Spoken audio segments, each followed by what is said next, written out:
ചെമ്പനീർ പൂവിൻ്റെ ഏറ്റവും പുതിയ പ്രൊമോ റിവ്യൂയിലേക്ക് എല്ലാവർക്കും സ്വാഗതം. സുധി ജോലി അന്വേഷിച്ച് പോയിട്ട് രാവിലെ പോയിട്ട് വൈകിട്ട് തിരിച്ചു വരുന്നുണ്ട്. ആ സമയം രവിയേട്ടൻ ചോദിക്കുന്നു, എന്തായി ജോലിക്ക് പോയിട്ട്, ജോലി വല്ലതും ശരിയായോ എന്ന് ചോദിക്കുന്നു. അന്നേരം സുധി പറയുന്നു, അച്ഛാ അന്ന് ഞാൻ പറഞ്ഞിരുന്നില്ലേ ഒരു ജോലി 4 ലക്ഷം രൂപ കൊടുത്തു കഴിഞ്ഞാൽ എനിക്ക് ആ ജോലി കിട്ടുമെന്ന് പറഞ്ഞിരുന്നില്ലേ? അതെ, ആ ജോലി ശരിയായിട്ടുണ്ട് അച്ഛാന്ന് പറയുന്നു. പക്ഷെ 14 ലക്ഷം രൂപ കൊടുക്കണമെന്ന് പറയുന്നു.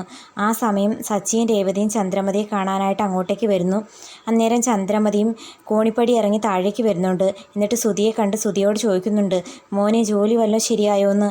ശരിയായമ്മേ, പക്ഷേ 14 ലക്ഷം രൂപ കൊടുക്കണമെന്ന് പറയുന്നുണ്ട്. അമ്മ എങ്ങനെയെങ്കിലും ആ 14 ലക്ഷം രൂപ റെഡിയാക്കി തരണമെന്ന് പറഞ്ഞുകൊണ്ട് ചന്ദ്രമതിയുടെ കൈ പിടിച്ച് തൊഴുതു പറയുന്ന പോലെ സുധി പറയുന്നു.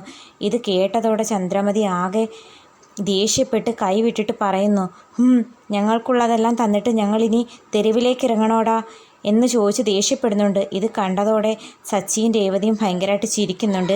രവിയേട്ടനും ഭയങ്കര സന്തോഷമാകുന്നു. കാരണം ചന്ദ്രമതി ഇങ്ങനെ പറയുമെന്ന് രവിയേട്ടൻ പോലും വിചാരിച്ച് കാണില്ല. കാരണം സുധി എന്ത് പറഞ്ഞാലും ചന്ദ്രമതി അനുസരിക്കുകയല്ലേ പതിവ്. എനിക്കാകെയുള്ളത് ഈ വീടാ, ഈ വീടും വിറ്റ് ആ കാശ് നിനക്ക് തന്നിട്ട് ഞങ്ങളിനി റെയിൽവേ പ്ലാറ്റ്ഫോമിലും കാണാൻ പോയി കിടക്കണമെന്ന് ചോദിച്ച് ചൂടാവുന്നുണ്ട് ചന്ദ്രമതി. അന്നേരം സുധി വിളറി വെളുത്ത് നിൽക്കുന്നതും കാണിച്ചുകൊണ്ടാണ് ഇന്നത്തെ പ്രൊമോ അവസാനിക്കുന്നത്. അപ്പം വീഡിയോ ഇഷ്ടപ്പെടുവാണെങ്കിൽ തീർച്ചയായിട്ടും ചാനലൊന്ന് സബ്സ്ക്രൈബ് ചെയ്ത് സപ്പോർട്ട് ചെയ്യാൻ മറക്കല്ലേ.